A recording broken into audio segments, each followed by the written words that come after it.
Bounty hunting is a complicated profession. Don't you agree?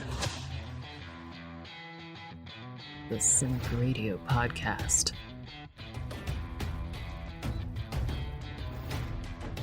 Hi, I'm Chad L. Coleman, Tyrese from The Walking Dead, and Cuddy from The Wire, and you are listening to the Cinik Radio podcast. Here your host, Cinik.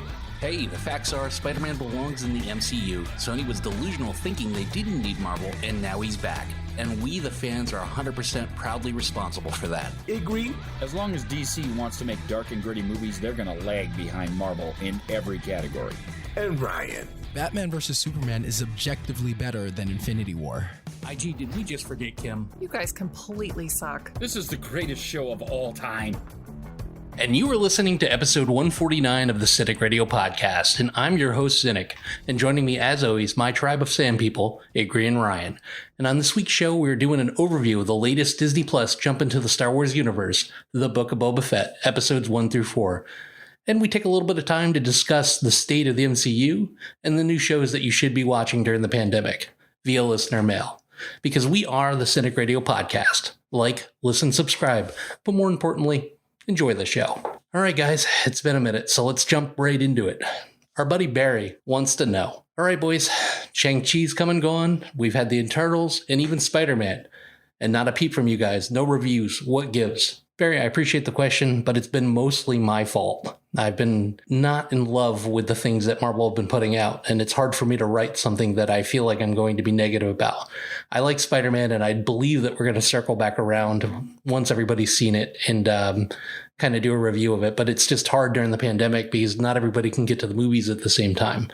But we love doing this. We're going to continue doing this. And IG's even kind of got another project to enhance this. So we'll see where it goes. IG, the Region Wookiee on Discord, wants to know, last time we all spoke on the podcast, you were talking about retiring. What have you been up to?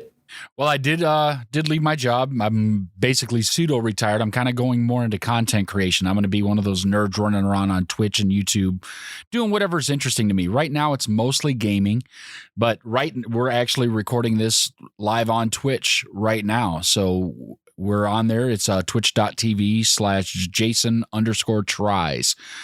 You know, I mean, they all call me Ig, but my name is Jason, so it's Jason Tries. I'm just getting started on it, so the stuff is still pretty new, but it's coming along nicely. It seems like I've got a pretty good internet connection, so my stuff generally seems pretty smooth. Should be working pretty well. I'm really excited about it, and if anybody has any ideas of games they'd like to see me try, that's why it's called Jason Tries. I can kind of do anything I want. I think it's the beginning of the end, Ryan. He's about to tell us it's not me, it's you. Question 3. Peter from Morristown, and actually a guy I work with, wants to know, what have you guys been watching during the pandemic? Peacemaker is absolutely amazing, and will you guys be reviewing it? Ryan, what have you been watching? What have I not watched? I've watched so much TV and movies during the pandemic. Yeah, Peacemaker stands out as something recent that I really enjoyed. I like the new season of Dexter. Definitely, better than the previous ending. Yellow Jackets was good. I like Money Heist. Lupin was really good. I forget if we talked about that or if that was out. Like you mentioned, the Marvel stuff has been hit or miss, especially the TV. There's been a lot of stuff, a lot of really good stuff. Like Peacemaker is definitely the thing that like right now I'm loving. Like it's great, well written, hilarious, and I really hope we do get to go back and talk about it because it's just been one of my favorite shows in quite a while. One thing that I saw just recently that kind of left me with some questions is the runtime for the new Batman movie. It's near 3 hours. Do you think that's a little bit excessive, IG? Well, it could be very excessive. It could be way too much depending on how they pace the movie. Because if we look back at both of the last Avengers movies, Endgame and Infinity War, like they were pretty close to that too. But because the pacing was so good and things moved so well, you didn't even hardly know it was there. You were ready for 3 more hours when you were sitting there. So if they pace it right and they keep it interesting and they aren't spending too much time trying to beat a dead horse on something that really doesn't matter at the end of the day, then I think it'll be fine. But I am a little worried about it because I think the longest Batman movie to date is like 2:15.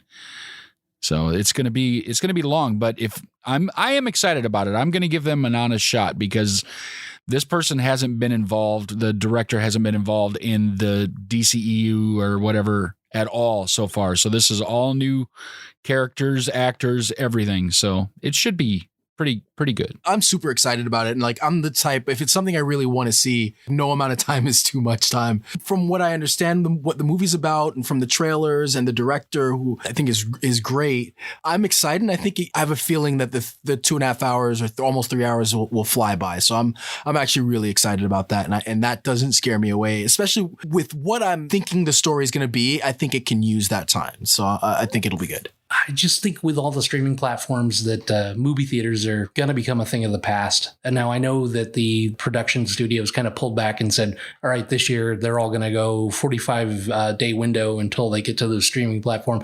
But I think most people are going to choose to wait those 45 days and just watch it from the comfort of their house. I also like the fact with all these streaming platforms that they really could make anything a TV show, even though it's in shorter increments of time. It does behoove long-form storytelling much better than a movie, and it doesn't take years to get it. 6 months and we got a new season of whatever. And if they want to split it up into parts, I'm fine with that too. But I'm loving some of this new content, and I really think that most of our entertainment is going to come straight to our living room in the future. All right, we have a lot of ground to cover, IG, and a little bit of time to get there. The Book of Boba Fett. Boba Fett is one of the most adored characters in the Star Wars universe, but we know so little about his backstory. What can you tell us about just this notorious bounty hunter? Well, if you've seen the prequels, obviously Boba Fett is an unaltered clone of Jango Fett, right? And Jango Fett got killed in Attack of the Clones, so he had to go out on his own. And then we saw some more Boba Fett as he was young in the Clone Wars and in Rebels, and so he's been around doing some stuff, working with other bounty hunters that we know that also didn't get a lot of screen time, like Bosk and Dengar. So he's been around doing stuff, and then he showed up and he had basically 2 minutes in the original trilogy before Han Solo hit him in the back and shot him into the Sarlacc pit. So we've got a lot of dead space, but what that gives us is a lot of space for storytelling, right? What happened? Where did he go? What kind of things happened in that time? So even if we go further seasons, he seems to spend about half of each episode in some kind of flashback, which I love, by the way. Sometimes it seems like it takes a little bit too long, but I'm okay with it because it's Boba Fett, arguably the coolest looking character in all of Star Wars. So he's really got a lot of things that they can cover because he's got a lot of time that a lot of things could go on. Like there's a lot of stories out there that from the comic books, the Black Crescent and the big black Wookiee that showed up in the Book of Boba Fett so far. He used to work with him, do some bounty hunting jobs with him. There's so much that they could do, and I'm very excited about the possibilities. I'm hoping this isn't going to be a one and done series. I really don't think it is because there's no big names involved. Unlike Kenobi, which I think is going to be a limited run and probably a one-time thing, I think Boba Fett's going to circle back around and we may get at least 2 or 3 seasons. Ryan, do you feel like they've redeemed the character for the less than stellar outing in chapters 1 through 4? I mean, he was kind of just unceremoniously dumped into the Sarlacc pit by Han and Chewie in Return of the Jedi. It's always been that he's relied a lot on how, looking like a badass and capturing the imagination, even though, the kind of joke is that he went out like a bitch, has always still kind of captured the imagination. So I don't know that there was a need to really redeem himself, because to kind of answer your question, if that was the case, I don't know that this show has done that yet. It's humanized him and it's given him, some pathos and it's given him developing a character, but I don't know that it's redeemed the guy that, went out on on like a blooper. IG, in the book The Tales from Jabba's Palace, he basically blows himself free out of the Sarlacc pit using his jetpack, as opposed to the show where he just kind of burns his way out using the flamethrower.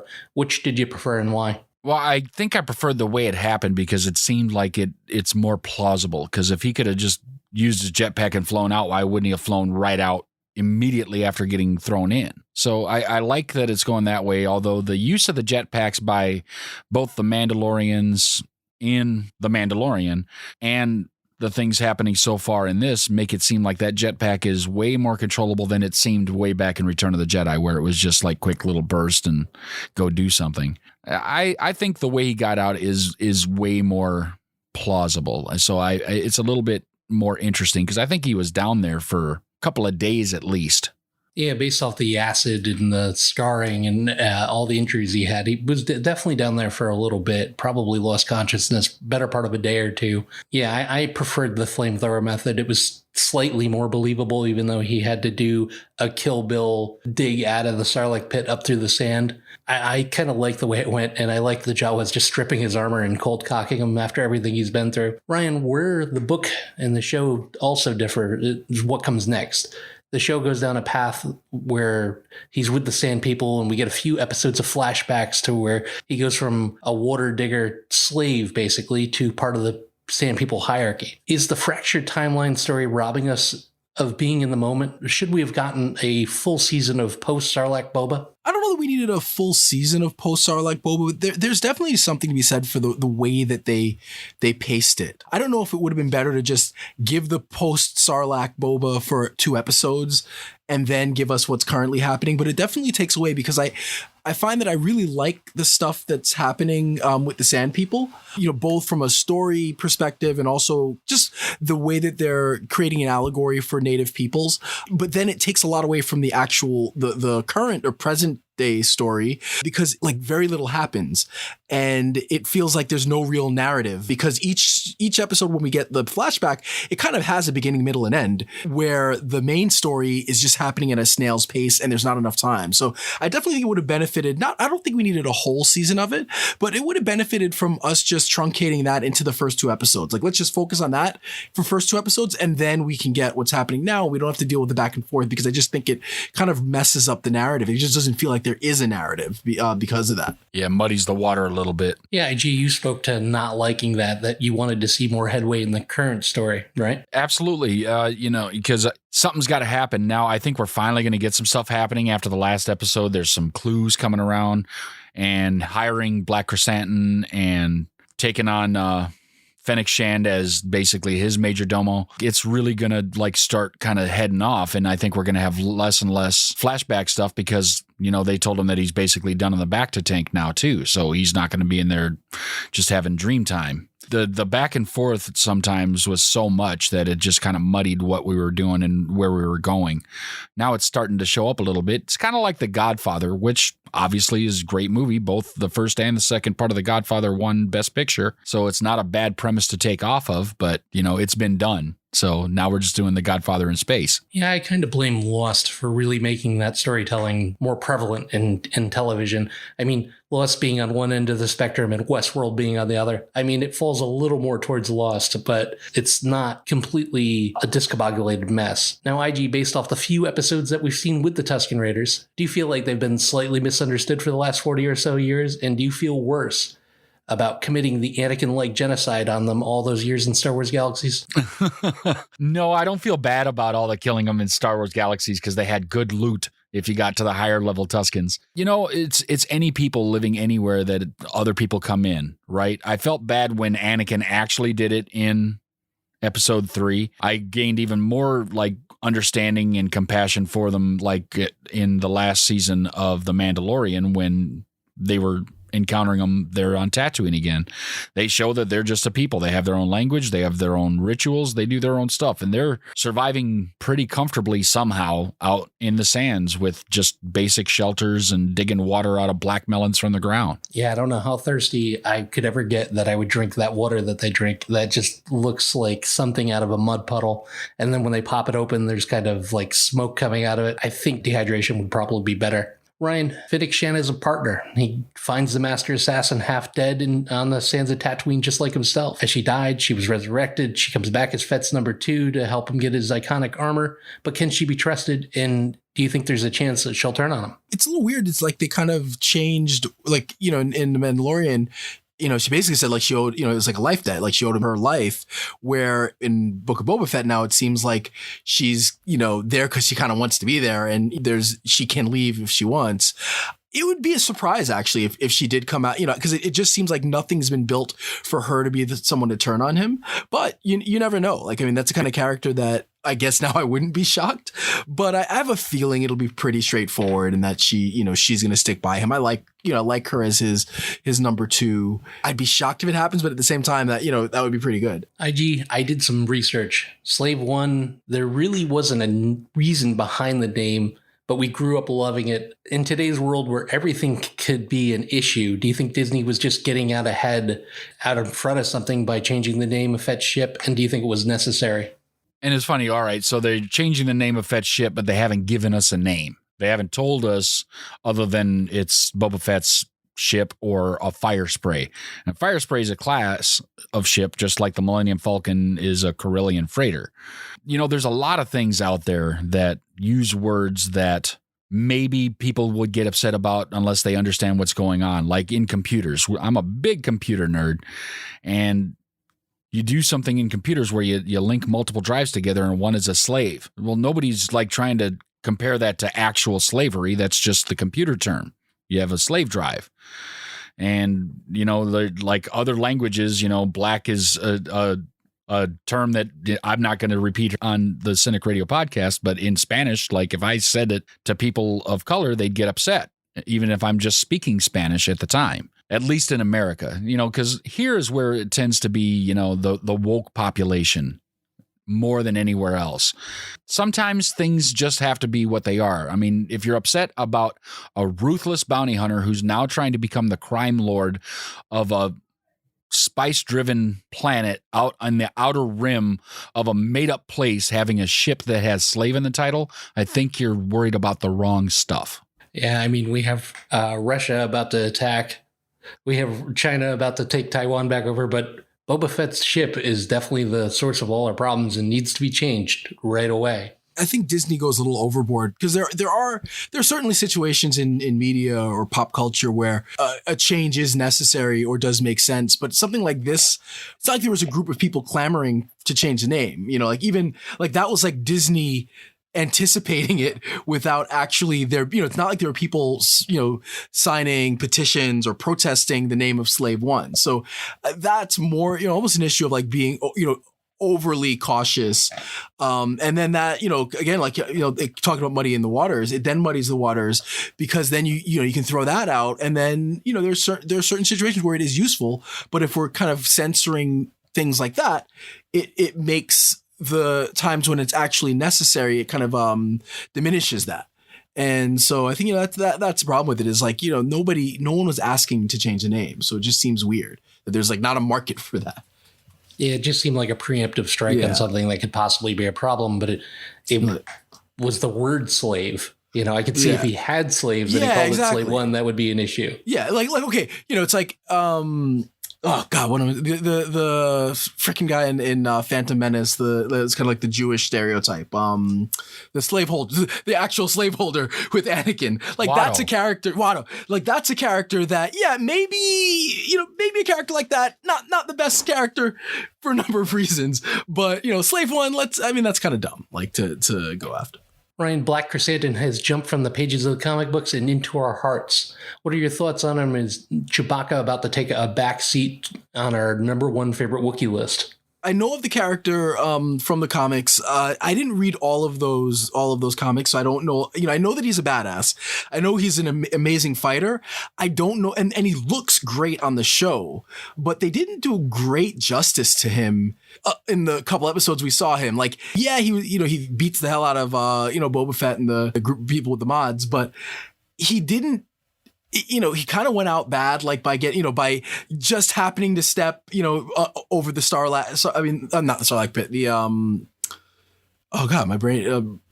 Rancor is not working. The Rancor pit. He should know that. You would think he would know that's the one place you shouldn't stand in Jabba's palace. And then when he lets him go, he kind of runs away, and that looked weird. So it's like that's a character that's supposed to be a huge badass, and just didn't quite do it for me. So I kind of he looks great, and I hope he gets to redeem himself, but didn't do a good show for himself being an amazing huge badass. I mean, he did roll over Boba Fett's whole crew, though. I mean, on a 1-on-12 fight, he kind of took them all. What do you think, IG? And he did rip off a Trandoshan's arm. That's in true. The last episode, which anytime a Wookiee rips somebody's arm off, I'm on board. IG, being a Star Wars purist, I know that you're happy there's now a Rancor back under Fett's palace, but Danny Trejo, a little bit too recognizable perhaps as the Tamer. Did you enjoy the cameo? And do we really need Boba Fett riding his new pet? Well, with Robert Rodriguez being so heavily involved in this show, it was a matter of time until Danny Trejo showed up, because basically anything Robert Rodriguez does, Danny Trejo's going to get involved if it goes on long enough. It is what it is. Plus, seeing him coming up with the Rancor, I actually loved it because Danny Trejo is one of the coolest men that have ever lived. He's just an awesome guy. And as far as I'm understanding, he's like really down to earth and loves the fans and everything else and is very gracious. So why not? Let's put him in there. Is he too recognizable? Hell yeah, but I'll have Machete as the Rancor trader. Why not? Let's go. I think it works out pretty well, and letting him ride it, why not? Let's go. I mean, he's ridden other big things. If you go back to the original the Christmas special when he rode that big pink elephant sea monster thing or whatever, let's do it. I don't know, man. I just think if it's done wrong, it's going to be a huge jump the shark moment. If it's done right, I'm down with it, but it's going to be a big chance. It's going to be a huge chance, and I don't know how they're going to pull it off and make it look cool. Ryan, it looks like war is coming. We have Shan. We have the cybernetic Power Rangers. We have Kersan. Who else do you think could answer the call and come to Boba Fett's aid?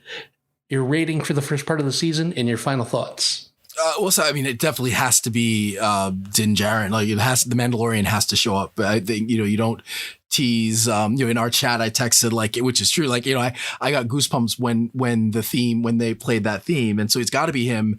Maybe he's there with some more Mandalorians. I mean, there's quite a few people, he can come back with. Definitely not coming back with Cara Dune, who speaking of, Disney, being, a little overly cautious, got rid of her. But, I think, definitely be the Mandalorian. I doubt that we'll see, Grogu or Luke Skywalker, but, could always hope. And he'll have a formidable team, so it should be fun. The first half, this first 4 episodes, I'm mixed on. I think each individual episode I like, and I like the parts. It has a lot of really cool stuff. You mentioned I love the scene with the Rancor and Danny Trejo. It takes you out of it a little bit, but of course he would be in that scene. Who else would it be? I like the world building. I like that they humanized the Sand People, and again, that kind of allegory for Indigenous people works for me. Even the dance, that people kind of made fun of, I kind of like, because it is like a haka, and he's from New Zealand. So it kind of, it all works for me. The stuff with the train, there's a lot of really good things that happen. It's just that the story is unfolding so slowly and seems to be so kind of straightforward that kind of I don't know that it's as strong as the sum of its parts. So far I would give it a 7, but again, the next 3 episodes could knock it out the park. And, I think the big thing, it's like comparing this to The Mandalorian. I think The Mandalorian knew what it wanted to be, had a direction, and it had Baby Yoda. This doesn't quite have that, and it doesn't quite have a story to make up for it. So I'm just kind of, hopeful that it will kick into high gear. And then look, if we have 3 strong episodes, that could move my 7 to, a 9. But I guess it'll just be a matter of time to see where the next few episodes go. So I'm about the same place, right? A little bit wandering, a little bit muddy, a little bit moving around, but still it's Boba Fett and it's Star Wars, and I love Boba Fett and Star Wars. And, if we're going to compare it to other Star Wars properties, let's go back and look at the prequels. I'll put this far and away ahead of the prequels.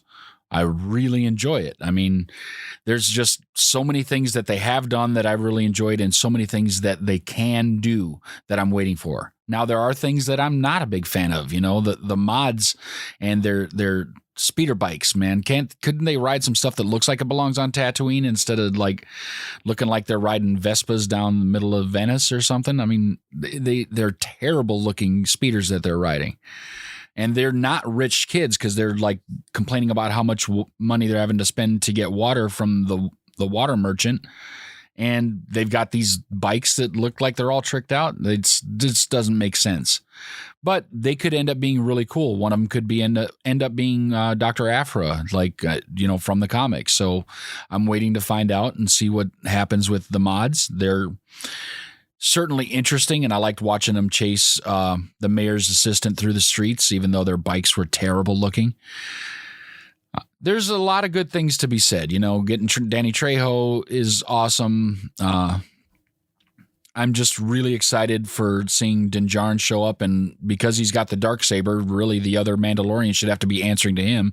So he might not just show up with the 3 other ones we've seen. He might show up with 50 or 60 of them, because if he shows up wherever they're hiding and he's got the Darksaber, like, they should have to follow him because he's the rightful leader because he has the sword. I guess, getting a sword the same way that Arthur got his out of a stone, that's what gives you leadership, right? I'm excited though. Like the first ones, I'm probably the same place where Ryan is, a 7, but we need to get all the parts together to see where we end up. So it could end up being a 9 or even a 10 if the season ends really well, but I'm expecting to end up around an 8. But an 8 for me with Boba Fett is plenty. I'd watch 10 seasons of 8s. Yeah, let me get out of the way a few things that I did enjoy. The cybernetic Power Rangers could have been done a lot differently and made them fit in more to their surroundings. Didn't love it. The dances with Tuskens, wasn't a fan of. It made me cringe, if I'm being honest. And please don't ride the Rancor unless you absolutely have to. Other than that, I've absolutely loved this show. No IGN. Star Wars does not have a Tatooine problem. Fans have an expectation and entitlement problem. If you don't like the setting or the timeline, it's easy. Wait for a project that you do. Don't complain about every single little thing. I'm not a big fan of the Knights of the Old Republic, so I skip that content. I don't cry about it. I don't make a podcast bashing them for making the show. I respect that it is what it is, and it just doesn't resonate with me. The timeline is something that IG can tell you that I've been begging for years. After Return of the Jedi and the location of Tatooine, to me, is Star Wars, because that's where the story began and that's where it ended. The show is fun. The acting is great, although sometimes unintentionally hilarious. I'm loving this team up between Shen and Boba Fett. I beg them to give us a season 2. Filoni and Favreau are absolutely killing it. Please let them Kevin Feige the shit out of Star Wars and take over both the TV and movie end. I'm giving the first half of the season an 8 and expect us to come back around and talk about the upcoming seasons. Check in with us next week and find out what we think of the next episode and the episode after that and the finale. I believe that there's only 7 or 8. So we have, I think, maybe 3 more episodes left. We're going to get to Star Wars, and we're going to get to a few other things that maybe I didn't enjoy much. And we most definitely have to talk about the Peacemaker. So I think that's about it for this week. And IG? Until next time, don't get captured. Follow the podcast on Twitter, Facebook, and at CINIKRADIO.com. Available for download on iTunes.